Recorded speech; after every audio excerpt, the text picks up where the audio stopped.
추수감사 주일입니다. 묵상 기도 드림으로 추수감사 주일 2부 예배 시작하겠습니다.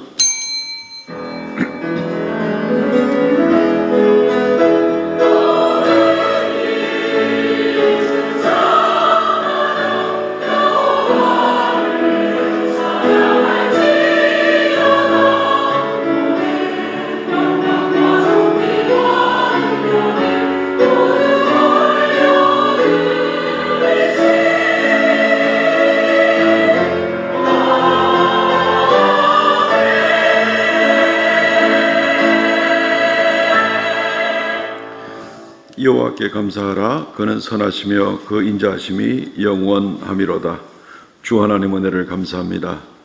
주의 인자하심으로 오늘까지 우리가 이르게 되었고, 믿음 가운데 또 우리가 오직 하나님만 의지할 수 있도록 인도하심을 감사합니다. 자주 실족하고 주님을 자주 실망시켜 드리는 저희들이지만 주님께서 우리를 늘 거두어 주시고 용납하여 주셔서 오늘도 여전히 하나님을 아버지라 부를 수 있게 됨을 감사 찬송 돌려옵나이다. 오늘 특별히 추수감사 주일입니다. 1년을 돌아보며 하나님 앞에 특별 감사 예물을 준비하여 주 앞에 나오게 되었습니다. 하나님, 우리를 영적으로 육적으로 우리의 모든 범사에 하나님의 섭리 가운데 이끌어 주심을 감사하옵나이다. 주님께 영광 돌리고 또한 모든 감사의 제목들이 오직 주의 은혜임을 고백하옵나이다. 이 시간 우리 자신을 깊이 돌아보게 하시고 하나님을 깊이 생각하게 하시고 또 오늘 하루 또 올해 남은 기간 우리의 남은 생애 동안 오직 하나님께도 감사가 넘치는 우리가 되게 하여 주옵소서. 감사와 찬송을 돌렸고 예수님 이름으로 기도하옵나이다. 아멘.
전능하사 천지를 만드신 하나님 아버지를 내가 믿사오며 그 외아들 우리 주 예수 그리스도를 믿사오니 이는 성령으로 잉태하사 동정녀 마리아에게 나시고 본디오 빌라도에게 고난을 받으사 십자가에 못 박혀 죽으시고 장사한 지 사흘 만에 죽은 자 가운데서 다시 살아나시며 하늘로 오르사 전능하신 하나님의 우편한 자 계시다가 저리로서 산 자와 죽은 자를 심판하러 오시라.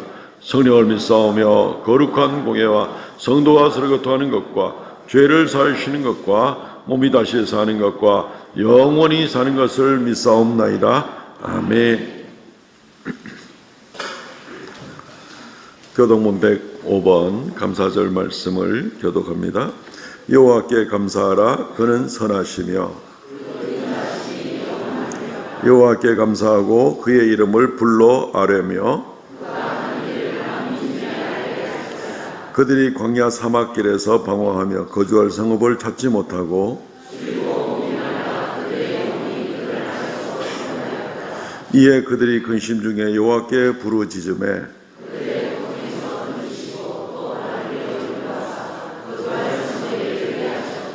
여호와의 인자하심과 인생에게 행하신 기적으로 말미암아 그를 찬송할지로다.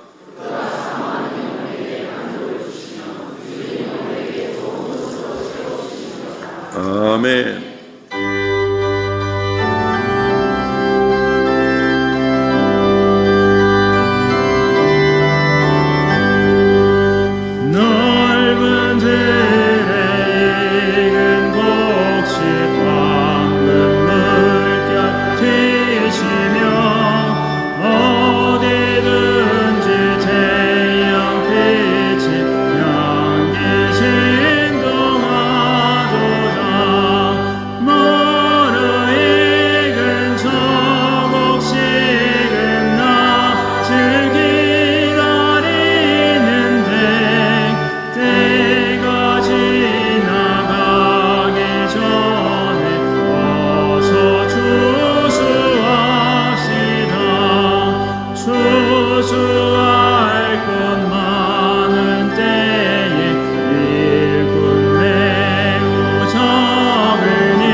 하나님 감사합니다.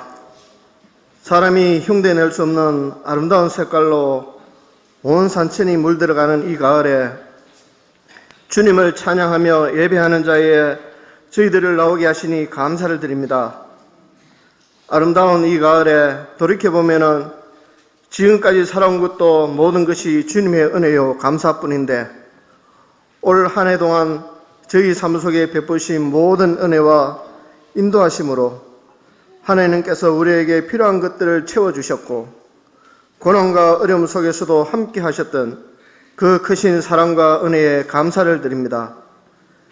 가정과 교회를 지켜주시고 우리의 건강과 삶 속에 풍성한 은혜를 주셔서 오늘까지 살아가게 하심을 진심으로 감사를 드립니다. 하지만 우리는 물질 만능주의에 빠져 영혼을 잃어가는 이 시대를 바라보며 저희도 그 흐름에 휩쓸려 살아왔음을 고백합니다. 주님의 십자가의 사랑을 잊고 살았던 모든 순간을 회개합니다. 저희를 불쌍히 여기시고 새롭게 하여 주시옵소서. 주님께서 허락하신 이 추수감사주일에 우리의 신앙을 돌아보며 주님의 은혜와 사랑을 깊이 감사하는 마음을 다짐하게 하여 주시옵소서. 땅에 소산을 주시고 풍성한 결실을 허락하신 주님, 씨를 뿌리고 땀 흘리며 거둔 열매를 주님의 은혜로 누리게 하심에 감사를 드립니다. 우리의 모든 수확이 주님께서 주신 것을 깨닫는 시간이 되게 하여 주시옵소서. 물질적인 풍요뿐만 아니라 영적으로도 날마다 새로운 은혜를 허락하셔서 우리의 영혼을 만족해 하신 하나님께 모든 영광을 올려드립니다. 우리의 신앙이 헛된 세상 가치에 흔들리지 않게 하시고 주님 안에서 견고하게 세워지며 영적인 추수 때에 주님께 영광이 되는 결실로 잘 준비하게 하여 주시옵소서. 온 성도가 하나 되어 사랑으로 교회를 잘 세워가게 하시고 맡겨주신 사명에 충실할 수 있도록 도와주시옵소서. 이곳에 모인 모든 성도들이 말씀과 기도로 신앙의 뿌리를 깊게 내려 주님의 영광을 드러내는 성도들이 다 되게 하여 주시옵소서. 각 지체가 주님 안에서 성장하여 교회의 든든한 일꾼으로 쓰임받게 하시고 주님의 뜻을 잘 받들어 사람의 생각과 판단을 내려놓고 성령님의 부르심과 인도하심을 따라 주님의 복음과 사랑을 널리 전하는 교회가 되게 하여 주시옵소서. 교회가 교회의 역할을 잘 감당하게 하시어 선교와 전도에 힘쓰며 어려운 자를 돌아보고 말씀 가르치는 일에 더욱 노력하며 병고침의 역사가 일어나는 교회가 되게 하여 주시옵소서. 주님께서 각 가정과 개인의 삶을 돌아보시고 육신의 질병으로 고통받는 자들을 치료하여 주시고 영혼의 상처로 아파하는 이들을 위로하여 주시옵소서. 믿음 안에서 서로를 위하여 기도하는 공동체가 되게 하시고 주님을 더 깊이 알아가고 닮아가도록 도와주시옵소서. 성전된 우리의 몸과 마음을 거룩하게 지켜 공동체 안에서 소외된 영혼이 없도록 서로 돌아보게 하시고 홀로 신앙생활하는 이들에게 좋은 동력자들을 붙여주시옵소서.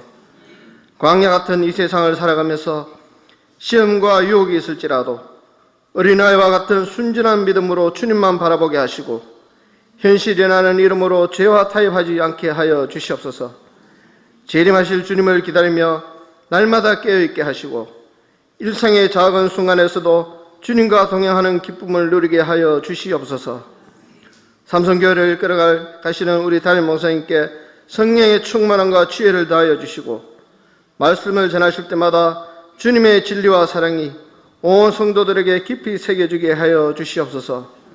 목사님을 통해 주시는 하나님의 말씀이 우리의 삶을 변화시키고 믿음을 굳게 세워가는 능력이 되게 하여 주시옵소서.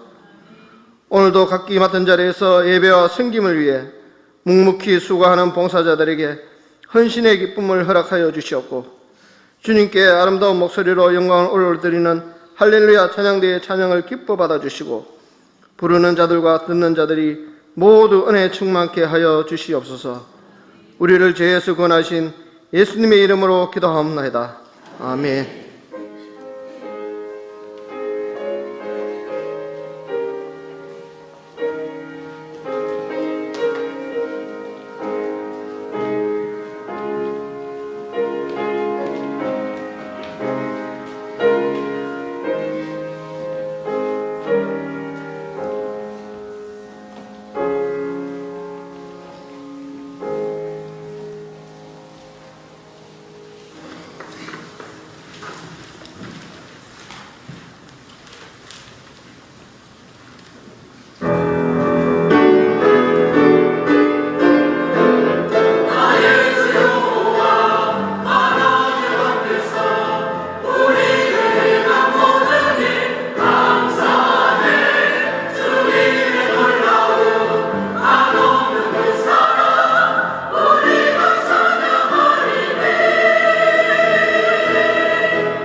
할렐루야, 감사합니다. 하나님 말씀 묵도하겠습니다. 마태복음 24장 32절로 35절 말씀입니다.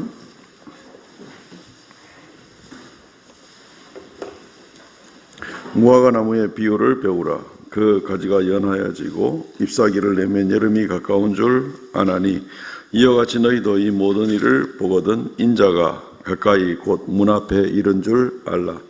내가 진실로 너희에게 말하노니 이 세대가 지나가기 전에 이 일이 다 일어나리라. 천지는 없어질지언정 내 말은 없어지지 아니하리라. 아멘. 35절 말씀까지 봉독했습니다. 추수 때를 준비하십시오라는 제목으로 말씀을 증거하겠습니다. 감기가 와가지고 중간에 목이 좀 가는 수가 있습니다. 일부 예배 때도 끝날 때쯤 되니까 목이 가더라고요. 목이 혹시 일찍 가면은 설교를 수도하도록 하겠습니다. 이렇게 감사한 절기가 있을 수가 있나, 그죠? 단풍이 온 세상을 붉게 물들이고 있습니다. 우리 성도들은 혹시 단풍놀이 잘 다녀오셨습니까? 못 가셨구나. 너무 억울해하지 마십시오. 저도 못 갔습니다. 올 여름이 특별히 좀 길었죠. 무척 무더웠습니다. 그래서 이 여름이 도대체가 끝나기는 할 건가, 언제 가을이 올 건가 생각을 했을 것 같은데 그냥 어느덧 가을이 왔고 또 가을이 온가 싶더니만은 벌써 낙엽이 떨어지고 벌써 오늘 아침부터 좀 온도가 많이 떨어지고 내일부터 또 좀 온도가 많이 추워진다 하는 얘기를 듣게 되죠. 가을이 언제 왔느냐 싶어도 또 금방 겨울이 오고 마는 그런 모습입니다. 우리 교회는 이 겨울철 다가오는 것을 금방 느끼는 게 눈으로 볼 수 있는 게 하여튼 겨울철이 다가오게 되면 온 동네 낙엽이 다 우리 교회 마당으로 굴러 들어옵니다.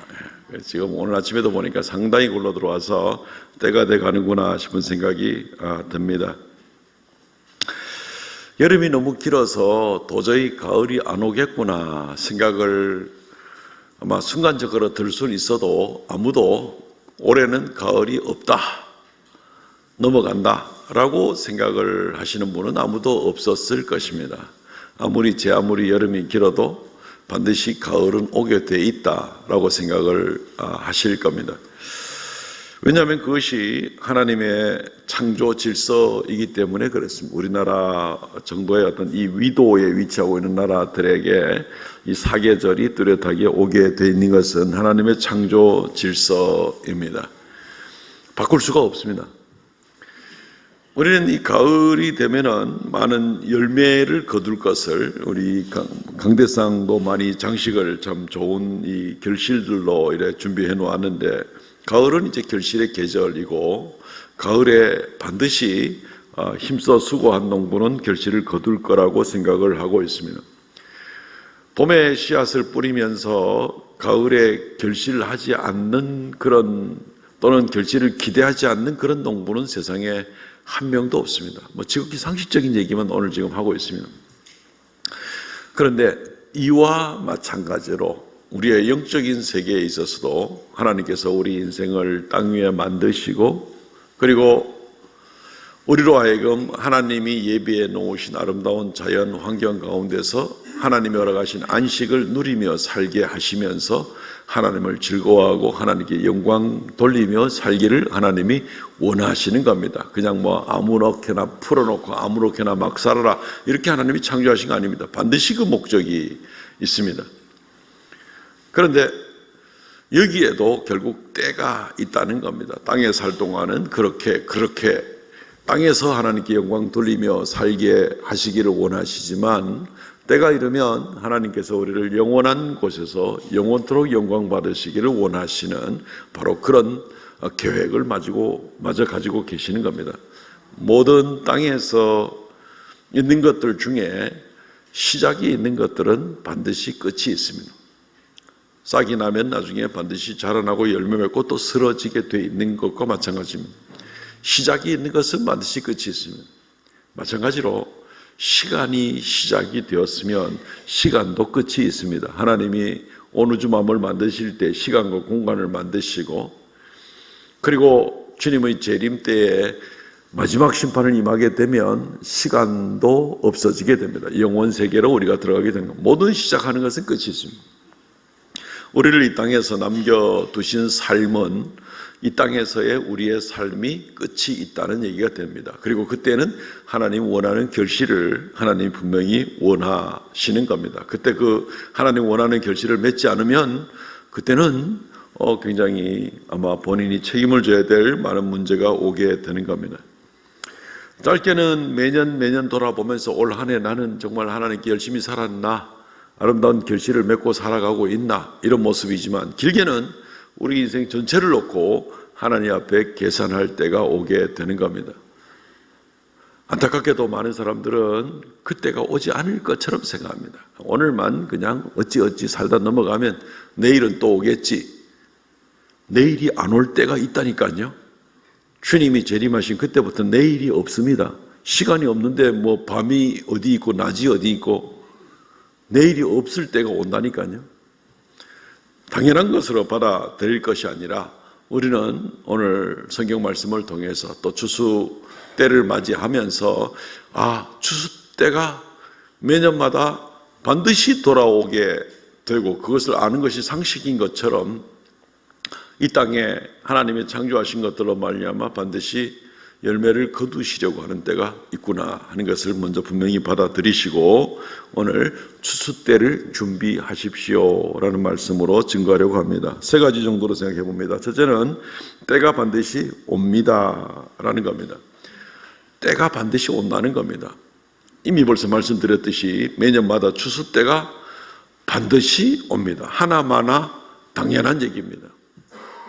이걸 조금 더 확장시켜서 생각하면은 우리의 영적인 일에 있어서도 때가 있다는 겁니다. 가을에 벼 이삭 익어가는 거 보고 과일 익어가는 거 봐가면서 때가 있구나, 때가 왔구나 생각을 하면서 우리 인생에는 때가 없구나, 이 땅에서 영원토록 이렇게 생각을 하는 것은 지금 생각을 잘못하고 있는 것이지요. 로마서 1장 20절 말씀 보면은 창세로부터 그의 보이지 아니하는 것들, 그의 영원하신 능력과 신성이 그가 만드신 만물에 분명히 보여 알려졌나니 그러므로 그들이 핑계하지 못할지니라.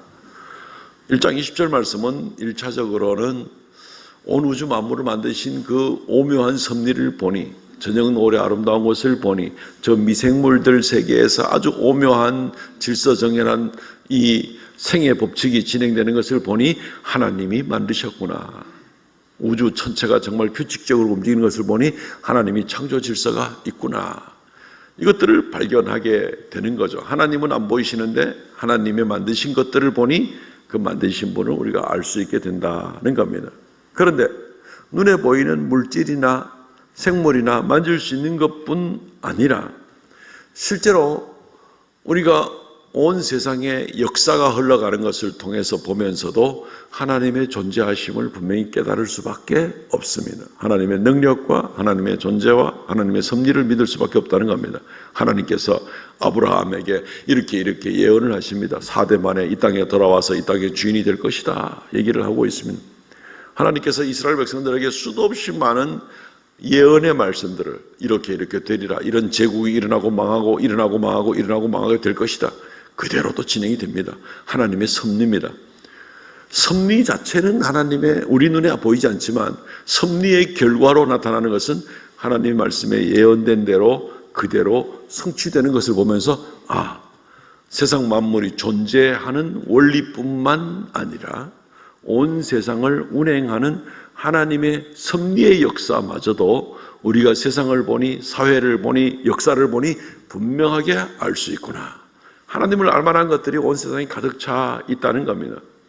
더군다나 이러한 것들을 통해서 하나님은 우리가 하나님을 알기를 원하십니다. 이런 것들을 잔뜩 보여주었는데도 그냥 맹하니 아무것도 깨닫지 못하는 그런 사람이 되기를 원치 않는다는 겁니다.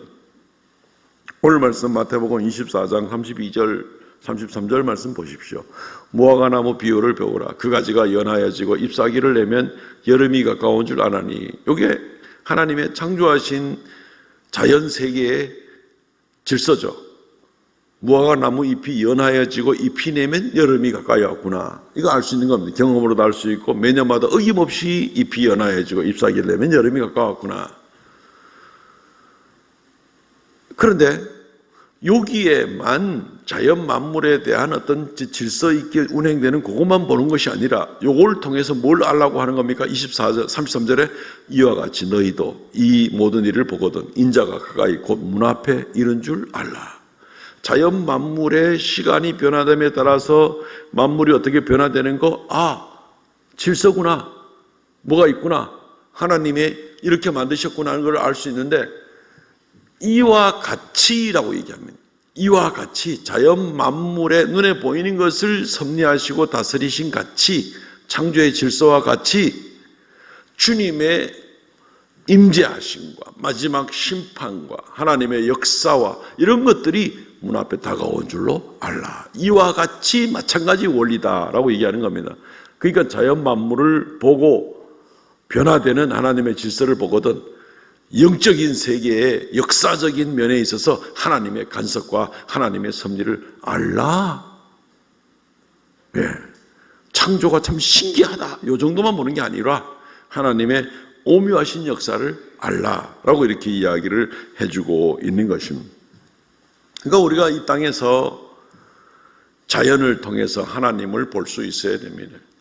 사회를 통해서 하나님을 볼 수 있어야 되고 역사를 통해서 하나님을 볼 수 있어야 되고 가족, 식구들을 통해서 자녀를 통해서 하나님을 알 수 있어야 됩니다. 그렇게 해서 하나님께서 계속 그것을 비유로 그렇게 우리에게 들어주는 이유가 있는 것입니다. 마지막 때에 어떤 일이 일어나겠는가 하면은 24장 21절 이는 그때 큰 환난이 있겠습니다. 창세로부터 이런 환난이 없었다. 하나님이 그날을 감하지 않으면 모든 육체가 구원을 얻지 못하리니 하나님이 심판을 하시겠다는 겁니다. 때가 이르면 반드시 추수하겠다는 겁니다.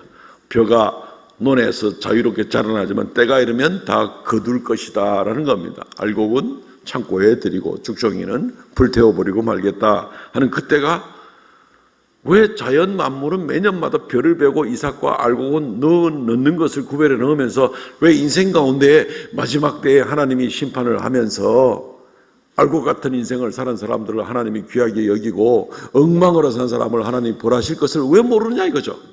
똑같은 원리인데 주님이 계속 이와 같이 얘기하고 있는데 왜 그걸 생각 안 하느냐는 거죠. 마태복음 24장 조금 더 봅니다. 34절 이하의 말씀을 보면 내가 진실로 너에게 말하노니 이 세대가 지나가기 전에 이 일이 다 일어나리라. 천지는 없어질지언정 내 말은 없어지지 아니하리라. 그러나 그날과 그때는 아무도 모르나니 하늘의 천사들도 아들도 모르고 오직 아버지만 아시느니라. 여기에 34절 말씀 특별히 이 세대가 지나가기 전에 요 말 때문에 사람들이 주님의 말씀을 좀 안 믿으려고 그래요. 이 말씀은 이 세대가 지나가기 전에 이런 엄청난 심판이 오게 될 거다라고 이야기를 분명히 하셨는데 예수님 당시에 세대가 벌써 지나간 지가 2000년이 됐고 2000년이 지나가도록 아직 지구가 망한 것도 아니고 우주적 심판이 있었던 것도 아니고 이 말씀이 도대체 그럼 무슨 말이냐, 안 이루어질 말을 그냥 한 거 아니냐, 온통 그런 생각을 하게 되는 것을 우리가 보게 되는 겁니다. 그래서 실제로 미국이나 이런 데서 기독교 국가라 하면서도 예수님의 재림이 안 올 거라고 생각하는 사람이 적어도 30-40% 이상이 되는 겁니다. 한국의 신앙생활은 예수님의 재림이 반드시 이루어질 거라고 믿는 사람들은 이 교회에 잘 나오는 사람들은 잘 믿습니다. 그런데 교회에 잘 나오지 않는 사람들은 10% 내지 20% 정도의 사람들은 예수님 재림을 잘 안 믿습니다. 그게 통계로 나온 그런 결과가 있습니다. 예수님의 재림을 다시 믿지 않고 마지막 심판을 믿지 않으면 성경에 기록된 것을 믿지 않기 때문에 그 사람은 성경을 안 믿는 사람이고 성경의 모든 것을 다 부인하는 사람이나 마찬가지입니다. 위험하기 짝이 없는 거죠. 그러니까 예수님의 재림을 믿지 않으니까 성경도 안 믿으니까 성경 말씀대로 살아가야 될 이유가 없는 겁니다. 그냥 내 마음대로 내 편한 대로 인생 내 생각대로 살아가는 거고 교회는 그냥 취미 삼아 아니면 교양을 좀 키우기 삼아 그렇게 교회를 나가는 것밖에 안 되는 겁니다. 교회는 주님 만나러 와서 주님의 약속을 믿고 주님의 재림을 기다리며 간절한 마음으로 준비하고 살아가는 것이, 그것이 바로 교회 생활인데, 주님의 재림을 믿지 않으면 앞에서 뭐라고 떠들든지 간에 나는 내 인생 내 알아 살아간다, 이거밖에 안 되는 거죠. 안 믿으니까. 이 세대가 지나가기 전에, 그 당시에 정말 한 세대가 지나가기 전에 심판이 없었을까요? 심판이 왔습니다. 사실 심판은 언제부터인가 하면요, 예수 그리스도께서 이 땅에 오셨을 때부터 심판이 시작되었습니다. 예수님이 이 땅에 육신으로 오셨을 때 왕으로 오셨잖아요. 왕이 자기가 창조한 땅에 오신 겁니다. 그 왕이 왔는데 그 왕을 영접하는 자는 구원을 받고 하나님의 자녀가 되는 것이고, 그 왕이 왔는데도 불구하고 그 왕을 거부하는 사람은 이미 심판받기로 돼 있는 사람인 겁니다.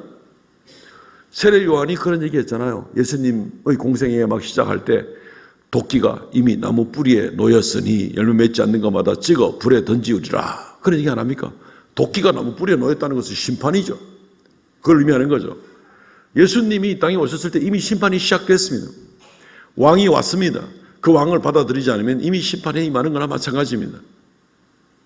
이 심판이 시작되었습니다.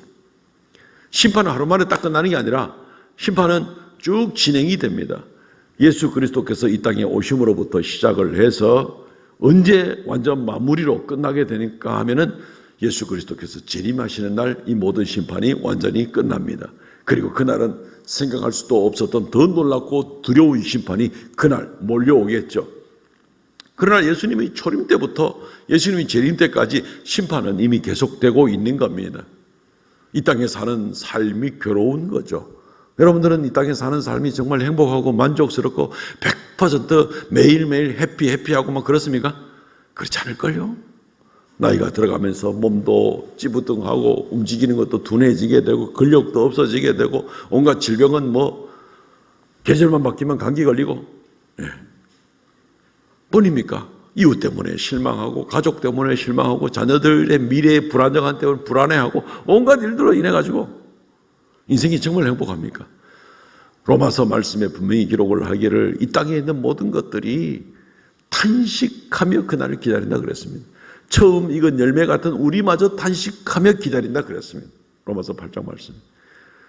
우리는 구원에 대한 소망이 있는 사람인데도 불구하고 이 땅에서의 삶이 우리를 결코 만족시키지 못하는 겁니다. 죄와 악함이 가득 차 있는 이 세상에 우리는 연약하고 심지어 영향을 받을 수도 있고 경건하고 거룩하게 살려고 하지만 그렇게 되지도 않고, 내 자신을 돌아볼 때 실망도 많고, 세상이 더 나아지는 것도 아니고 빈익빈 부익부로 점점 몰아가는 것 같고, 세상이 공평하지도 못하고 이 세상이 결코 행복하지 않습니다. 그러면서 때가 되면 다 연약해질 수밖에 없는 이런 모습일 때 이 세상이 정말 힘있고 기쁨과 소망이 넘치는 그런 삶이 되겠느냐? 이 세상에 있는 삶만 가지고는 안 되는 겁니다. 심지어 하늘의 소망을 가지고 있는 사람, 첫 열매와 같은 그런 우리들마저도 탄식하며 그날을 기다린다고 이렇게 성경이 기록을 하고 있는 것입니다.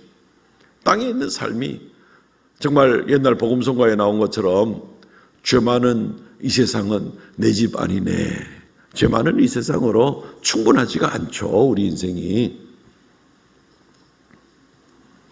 우리는 이미 아담이 범죄한 이후로, 그래서 죽음이라는 것이 이 땅에 들어오고 썩음이라는 것을 벗어날 수 없는 그러한 지경부터 사실은 심판을 당하기 시작을 한 거죠.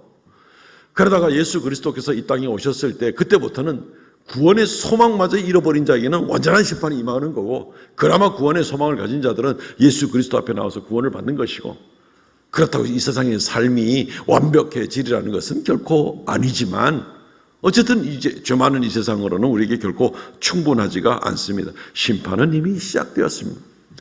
2000년 동안 심판이 계속되는 겁니다. 마지막 심판만 남아있을 뿐입니다. 지금도 우크라이나, 이스라엘, 전 세계 곳곳에 전쟁이 없었던 기간은 단 한순간도 없었습니다.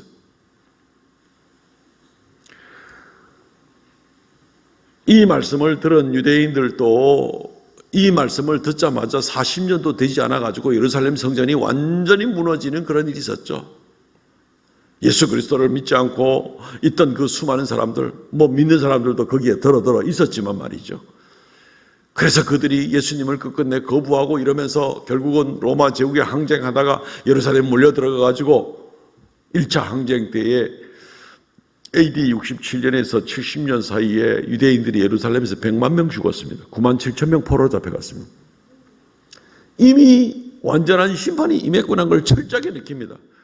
땅이 없어진 건 아닌데 아직까지 지구가 두 쪽은 한 것도 아니고, 그렇지만 이미 심판이 임하여서 그 고통을 철저하게 겪고 있고, 그 이후로 오늘까지도 하나님의 심판은 계속되고 있는 겁니다. 그렇기 때문에 이 세대가 지나가기 전에 이 일이 이루어지리라 하는 것을, 그것 때문에 아직까지 2000년 동안 예수님 안 왔으니까 못 믿겠다 이런 얘기는 하지 마시기를 바랍니다.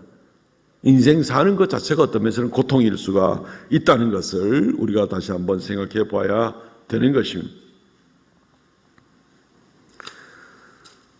우리는 예수 그리스도의 말씀 가운데 이루어지지 않은 것이 하나도 없습니다. 주님께서 때가 이르게 될 것이다. 주님께서 다시 오신다. 정말 이 심판들이 진행되는 가운데 저 마지막 심판이 임하게 될 것이다. 그럴 때에는 그때가 분명히 임하는 겁니다. 이걸 못 믿으면 교회 나와서 예수 믿는다는 말 자체가 다 거짓말이 되는 겁니다. 예수님 말을 안 믿는 거니까 그 사람은 믿음이 없는 거죠. 때가 반드시 임하는 것을 믿으시고 우리의 삶을 어떻게 할 것인가를 깊이 생각해 보시기를 바랍니다. 예수님이 다시 오실 것을 안 믿으면 믿음이 아닌 겁니다. 억지로 믿으라고 지금 얘기하는 게 아닙니다.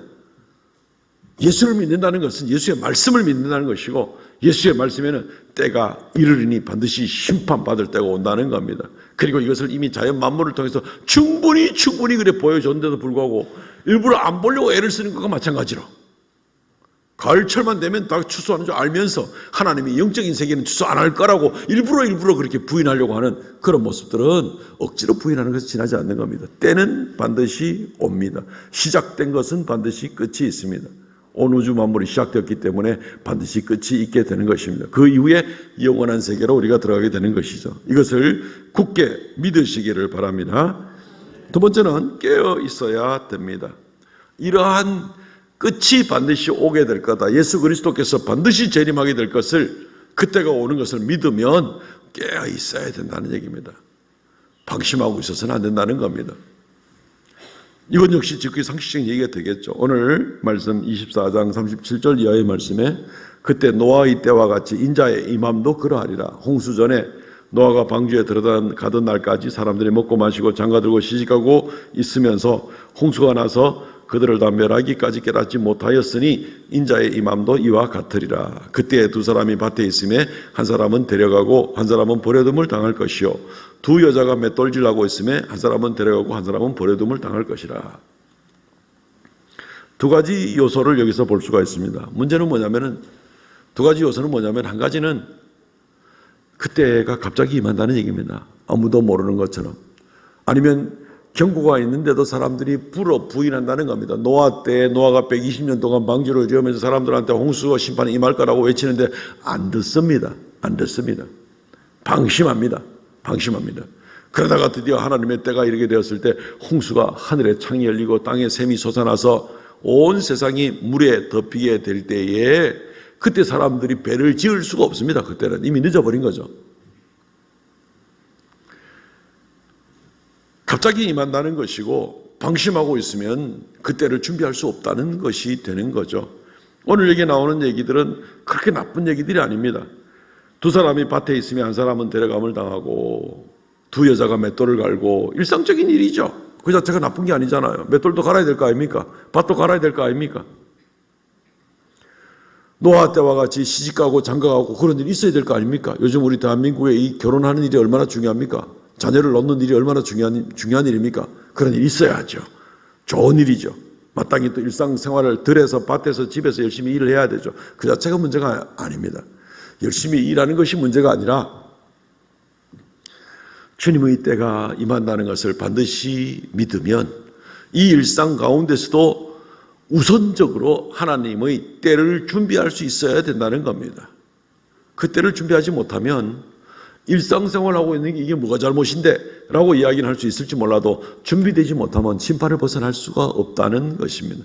주님 앞에 정말 준비해야 될 것들, 내 일상생활에만 관심이 있는 것이 아니라 하나님 앞에 준비해야 될 것들이 있어야 된다는 것입니다. 한국교회가 요즘에 계속해서 지난 25년, 30년째 한국교회는 계속 어려움을 겪고 내리막길을 겪고 있죠. 1995년 이후로부터는 계속 한 30년째 내리막길이고 전반적으로 힘들어지고 있고, 그리고 코로나 이후에는 더 어려운 경우를 많이 만나게 되고 교회들이 모임이 줄어들고 큰 교회는 더 커지는 모습도 있는데 작은 교회는 더 힘들어지게 되고, 이게 수평 이동만 할 뿐이지 이게 복음화 전반적으로 기독교 인구는 엄청나게 줄어들고 있는 이런 모습들을 우리가 보게 되는 겁니다. 우리가 정말 깨어있어 두려워하면서 복음 전하고 교회를 건강하게 세워나가기 위해서 정말 애를 써야 되는 겁니다. 그런데 여기에는 큰 이유가 하나 있죠. 1995년부터 본격적으로 한국교회가 위축되기 시작하는 그 이유는 뭐냐면 배가 부른 겁니다. 배가 부른 겁니다. 한국이 잘 먹고 잘 살게 되면서 적당히 일을 해도 굶어 죽지 않는 겁니다. 먹고 살만하게 되는 겁니다. 그러니까 하나님 없어도 내 배 안 고프니까 괜찮을 거라고 생각을 하는 거죠. 이게 큰 위기예요. 그리고 내가 내 일상생활을 감당하는데 얼마나 이것만 해도 바쁜데 하나님까지 찾아야 되나 이런 생각을 하는 거죠. 이게 위기인 겁니다. 준비를 안 하고 있는 겁니다. 주님께서 만약에 오늘 밤에라도 주님께서 다시 재림하시면 어떡하실 겁니까? 오늘 밤에 예수님 재림하시면 내일 아침에 만나는 분들이 서로 비극입니다. 그죠? 오늘 밤에 주님 오시면 우리를 다 데려가실 것이기 때문에 그렇습니다. 우리는 어떻게 이 부분들을 방심하고 있는 것, 내가 지금 열심히 일하고 공부하고 직장생활하고 사업을 하는 것이 잘못됐다는 것이 아니라 주님의 약속을 믿고 거기에 맞는 준비를 같이 해 나가야 된다는 것입니다. 그걸 준비하지 않고 방심하고 있으면 그냥 재난을 만날 수밖에 없다는 겁니다. 정신을 바짝 차리지 않으면 낭패를 당하죠. 얼마 전에 뉴스를 보니까 손흥민 선수가 유럽에 있는 최고의 공격수 4명 중에 1명에 들어갔더라고요. 이거 내가 볼 차는 건 아니라도 그런 소식 들으면 우리 괜히 기분 좋잖아요. 공격수들이 페널티킥을 넣을 때 골키퍼들이 공포에 떨죠. 그죠? 골 먹으면 지니까. 근데 문제는 11m 바깥에서 볼을 차는데 그 볼을 막을 수가 없잖아요. 볼 찬 다음에 몸을 움직이면은 도저히 볼 속도를 따라 움직일 수 없기 때문에 미리 움직이죠. 그죠? 그러니까 이게 이 소위 경상도 말로 이 갯돌을 때리는 겁니다. 오른쪽으로 올 거다 왼쪽으로 올 거다 미리 몸을 날려야만 그 속도 맞춰서 내가 미리 가서 대비하고 있다 공을 막을 수가 있습니다. 그러니까 어떤 때는 공은 왼쪽으로 오는데 골키퍼는 오른쪽으로 퍽 쓰러지는 정말 우스꽝스러운 그림들을 많이 볼 수 있잖아요. 그런데 그렇게 할 수밖에 없다는 거죠. 볼 출발한 다음에 막으려고 하면은 막을 수가 없기 때문에 그렇죠. 축구하는 데만 해도 우리가 2분의 1 확률, 글쎄요 5분의 1 확률일지 모르겠는데 어쨌든 그런 확률을 가지고 미리 움직이는 것도 쉽지가 않은 그런 입장인데 판단하기 힘들잖아요. 어느 쪽으로 올지. 주님께서 언제 오실지 모르는데 우리가 방심하고 있다가 큰 재난을 당하게 되면 우리는 막을 방법이 없습니다.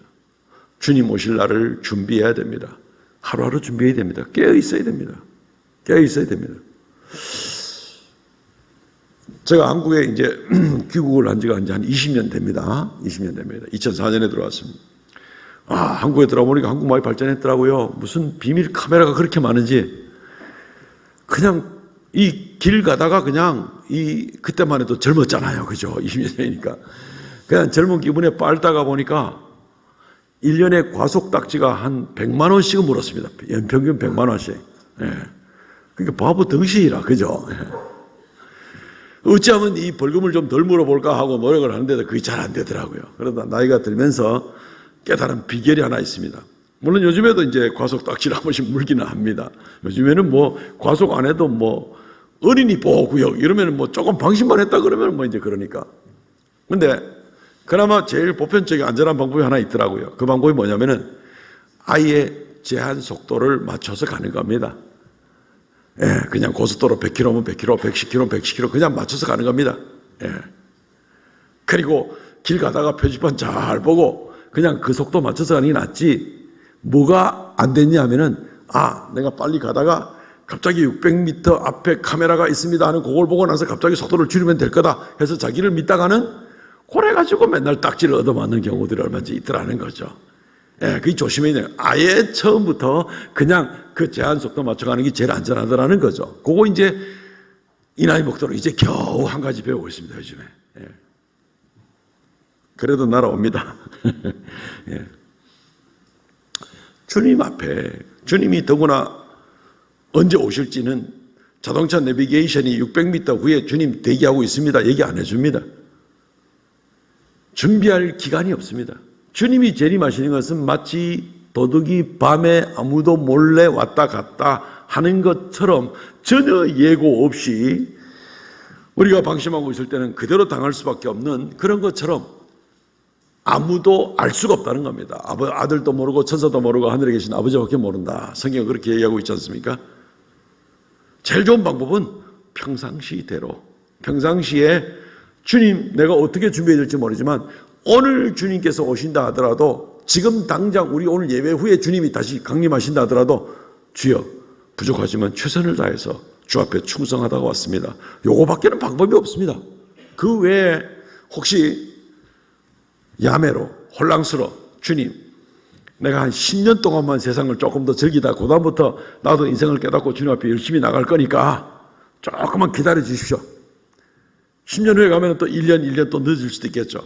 그러다가 갑자기 탁 변화된 삶을 살고 그럴 수는 없는 겁니다. 준비 자체가 전혀 되지를 않는 겁니다.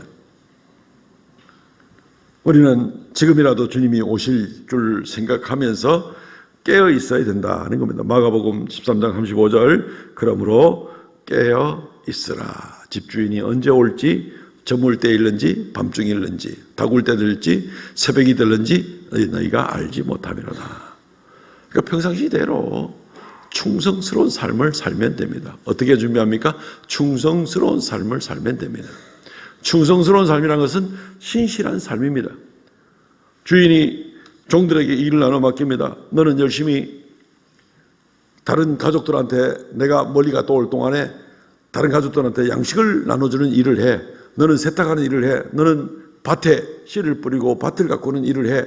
종들에게 일을 맡겼을 때에 자기 일을 그냥 충성스럽게 밥 갈다가 주님 오시면 주님 시킨 대로 지금 하고 있었습니다.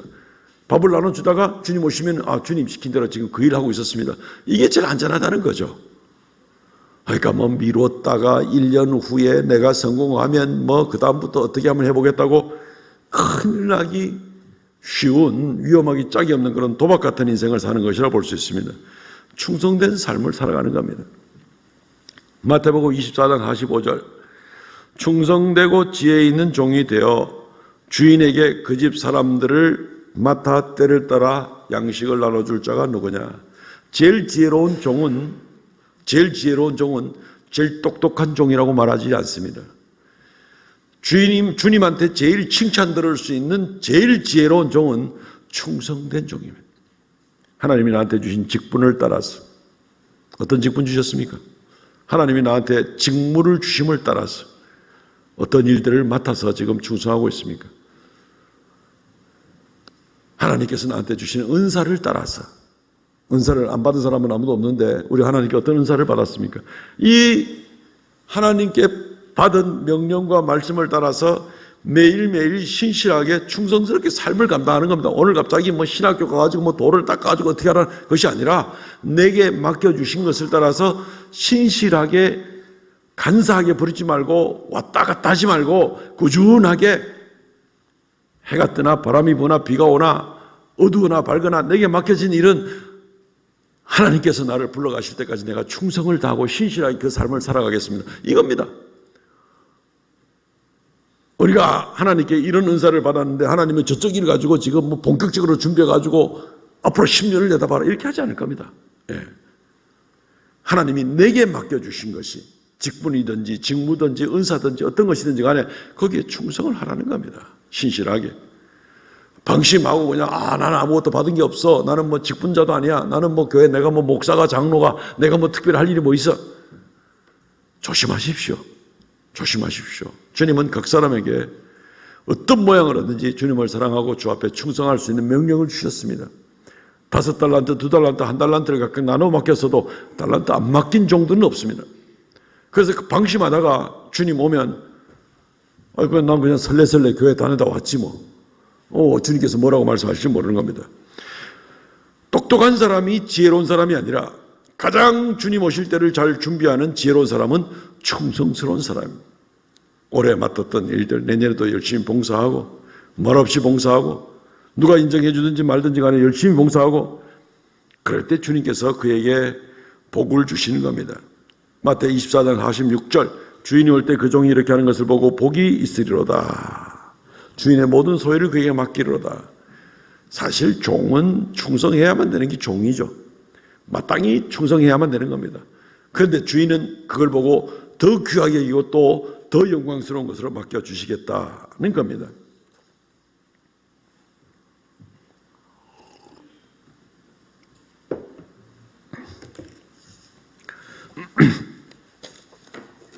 말씀을 맺어야 될 것 같습니다. 사랑하는 성도 여러분, 추수 때마다 우리는 반드시 추수 때가 매년 오는 것을 상식적으로 압니다. 모든 자연 만물에서 이걸 부인할 수 없습니다.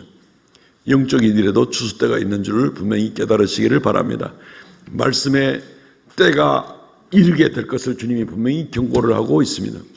그때까지 깨어 있어서 주님 앞에 충성된 종들이 다 되시기를 주의 이름으로 축원드립니다. 아멘. 통성으로 기도하겠습니다. 오늘 들은 말씀을 생각하면서 하나님 은혜 베풀어 주옵소서. 우리가 방심하지 않게 하여 주시옵소서. 악한 삶을 살지 아니하고 주님 기뻐하는 선한 열매 맺으면서 핑계하지 않고 열심으로 살아가는 우리가 되게 하여 주옵소서. 통성으로 기도하겠습니다. 주 하나님 은혜를 감사합니다. 이 아침에도 주께서 우리를 부르시고 추수감사 주일날 아버지 앞에 한 걸음 한 걸음 주의 말씀을 생각하면서 가까이 나갈 수 있기를 원합니다. 주님께서 지키시고 주님께서 도와주시고 오직 하나님께 영광 돌리는 귀한 삶을 끝까지 잘 감당하고 하나님께 영광 돌리는 우리가 되게 하여 주시옵소서. 방심하는 사람들 되지 않게 하여 주시고 평상시에 하루하루 주님께서 언제 오라 하셔도 기꺼이 나갈 수 있는 그런 우리가 될 수 있도록 은혜 다하여 주시옵소서. 긍휼을 베풀어 주시기를 간절히 바라옵고 원하옵나니 역사하여 주시옵소서. 긍휼을 다하여 주시옵소서. 오 주 하나님 함께하여 주시기를 간절히 바라옵고 원합니다. 역사하여 주시옵소서.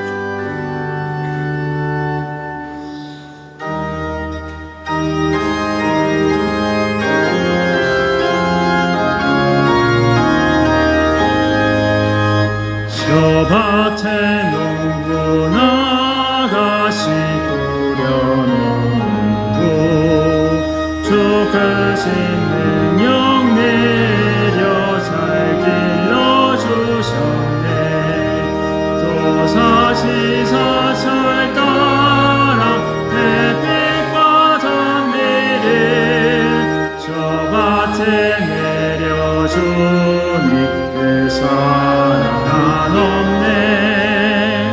온갖 귀한 선물 주님이 주신 것 그 풍성하신 은혜를 다 감사드리세.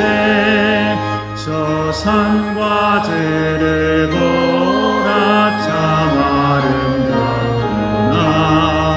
길가에 고운 솜씨라. 저 공중 나는 새도 다 먹여주시니 그 사랑하는 자녀 돌보지 않으랴. 온갖 귀한 선물 주님이 주신 것 그 풍성하신 은혜를 다 감사드리세. 씨 뿌려 곡식 주님의 은혜라. 우리의 몸과 마음에 새 힘이 넘치네. 주 은혜 받은 우리 참 감사하면서 이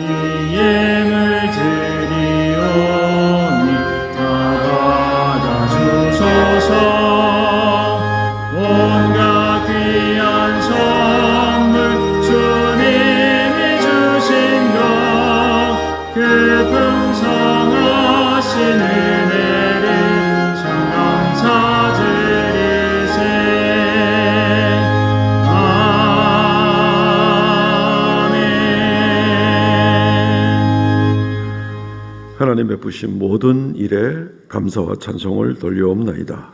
오늘 특별히 아버지 은혜에 감사하여 추수감사 예물을 올립니다.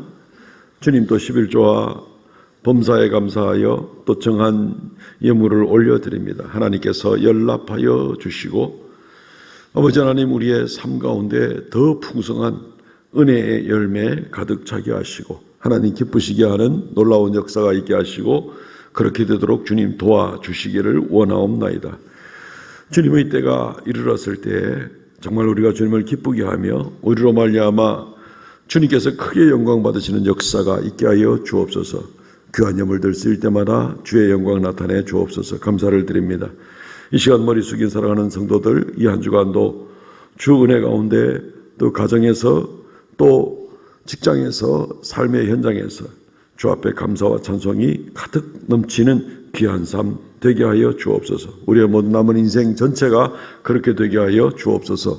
감사 찬송을 돌리었고 예수님 이름으로 기도합나이다. 아멘. 지금은 우리 주 예수 그리스도의 은혜와 아버지 하나님 극진하신 사랑과 성령의 교통하심과 새롭게 하심의 역사가 이 시간 머리 숙여 경배하는 하나님의 거룩한 백성들에게 영원토록 함께 있을지어다. 아멘.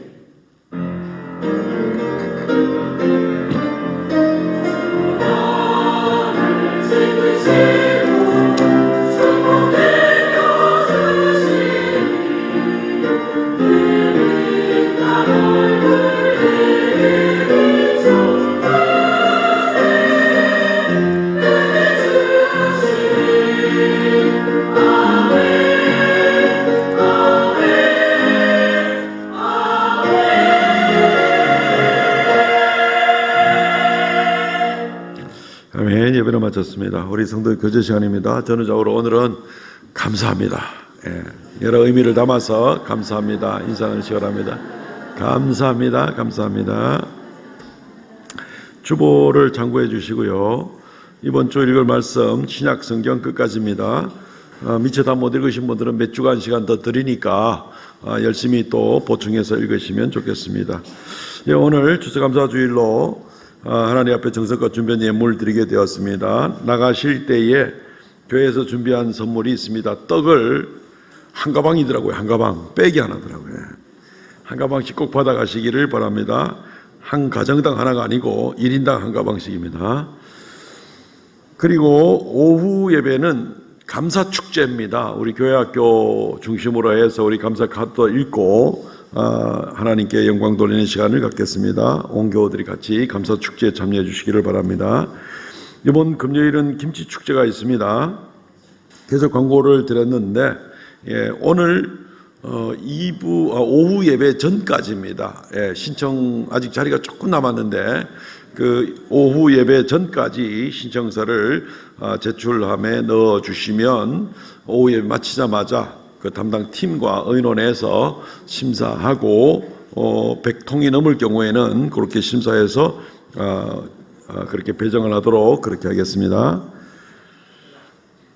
연말 정책당회가 오늘부터 시작됩니다. 각 기관 회계감사가 있습니다. 교육기관 및 교회에서 재정 지원을 받는 기관들은 반드시 회계장부를 사무실로 제출해 주시기 바랍니다.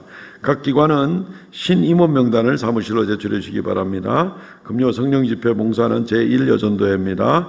오늘 점심식사는 현태일 원로장로님 김학풍 은퇴권사님께서 섬깁니다. 감사를 드립니다.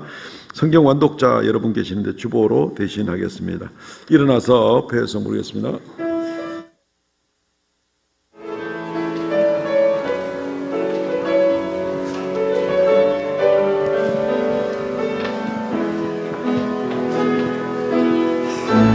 우리 가운데 찾아오신 하나님 사랑 내 안에 그 한없는 사랑 우릴 통해 이르게 하소서. 십자가 사랑 본을 받아 그렇게 살아가게 하소서. 그 사랑 받은 우리 사랑하는 우리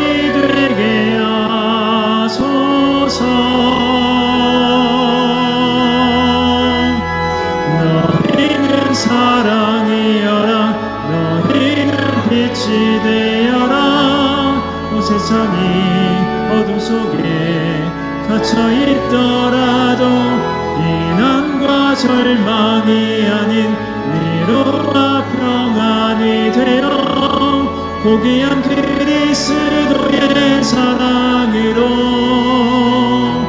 빛을 발하라. 너희는 사랑이여라. 너희는 빛이 되어라. 온 세상이 어둠 속에 갇혀 있더라도 비난과 절망이 아닌 위로와 평안이 되어 고귀한 그리스도의 사랑으로 빛을 발하라.